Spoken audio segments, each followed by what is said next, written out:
Party ఆ కుటుంబానికి చేసినటువంటి ద్రోహం వల్ల కాంగ్రెస్ పార్టీ శాసనసభ్యత్వానికి పార్లమెంట్ సభ్యత్వానికి రాజీనామా చేసి కాంగ్రెస్ పార్టీ నుంచి బయటికి వెళ్ళి ఒక రాజకీయ పార్టీ స్థాపించి మన ముందుకు రావటం, ప్రతిపక్ష నేతగా ఈరోజు ముఖ్యమంత్రిగా జగన్మోహన్ రెడ్డి గారు కొనసాగుతున్నారు.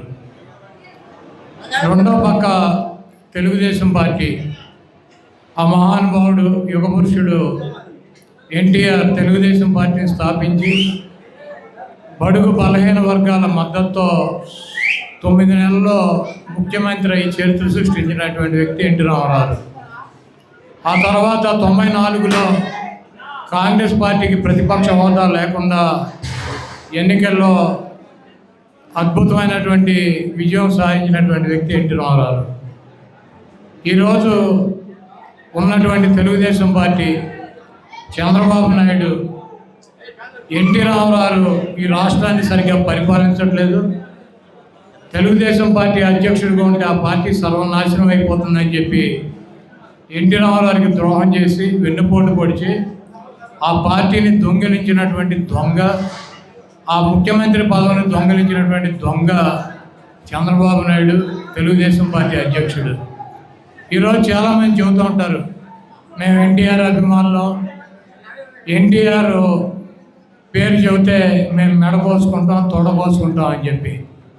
ఎన్టీఆర్ పేరు చెబితే మెడపోసుకుని తొడపోసుకునేటువంటి ఎన్టీఆర్ అభిమానులు ఎన్టీఆర్కి వెన్నుపోటు పొడిచి ఆయన పదవిని దొంగలించినటువంటి దొంగకి, ఆయన్ని సస్పెండ్ చేసి పార్టీ నుంచి బయటికి తోలినటువంటి దొంగకి, 420కి ఎన్టీఆర్కి నిజమైనటువంటి అభిమాని కానీ వారసుడు కానీ ఉంటే తెలుగుదేశం పార్టీకి కానీ చంద్రబాబు నాయుడుకి కానీ ఎట్టి పరిస్థితులను మద్దతు తెలపరు.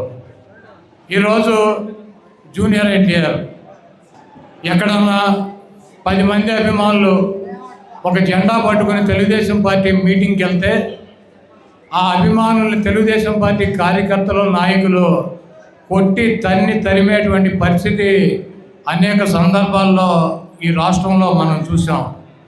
అయితే ఎక్కడా కూడా ఇది తప్పని కానీ, ఎన్టీఆర్ అభిమానుల మీద దాడి చేయొద్దని కానీ, ఎన్టీఆర్ బొమ్మ చూపించినా జెండా చూపించినా ఏమనొద్దు, అతను మన కుటుంబ సభ్యుడని కానీ ఎక్కడ చంద్రబాబు కానీ లోకేష్ కానీ ఒక మాట కూడా మాట్లాడినటువంటి పరిస్థితి ఈ రాష్ట్రంలో ఉంది. ఈరోజు తెలుగుదేశం పార్టీని ఎన్టీఆర్ అభిమానులందరూ కష్టపడి గెలిపిస్తే జరిగేది ఏంటి? ఎన్టీఆర్ మనవడు జూనియర్ ఎన్టీఆర్ని తుంగలో తొక్కుతారు. చంద్రబాబు నాయుడు కొడుకు లోకేష్ని అధికారం మీద కూర్చోబెడతారు. ఈరోజు ఎన్టీఆర్ అభిమానులు గుండె మీద చేసుకుని ఆలోచించాల్సిన